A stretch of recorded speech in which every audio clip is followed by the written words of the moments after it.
Un investimento da 13 milioni di euro. Finalmente, dopo decenni di snervante attesa, la nona Commissione Trasporti della Camera dei Deputati ha approvato gli investimenti del contratto di programma della rete ferroviaria italiana e per il Veneto il piano prevede anche l'elettrificazione della linea Campo San Piero Cittadella-Bassano. 30 chilometri toccando le stazioni intermedie di Fratte, di Santa Giustina in Colle, Villa del Conte, Cittadella, Rossano e Rosà, per una tratta che è una delle più antiche d'Italia, inaugurata nell'ottobre del 1887. I fondi per la sola progettazione della linea che attraversa l'Alta Padovana sono stati già stanziati all'interno del bilancio preventivo dello Stato 2016.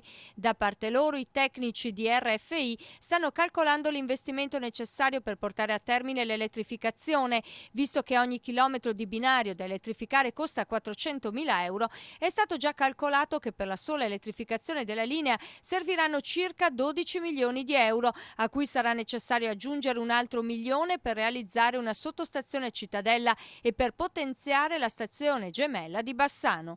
Secondo le stime, la percorrenza non durerà più 1 ora e 4 minuti come oggi, ma 50 minuti.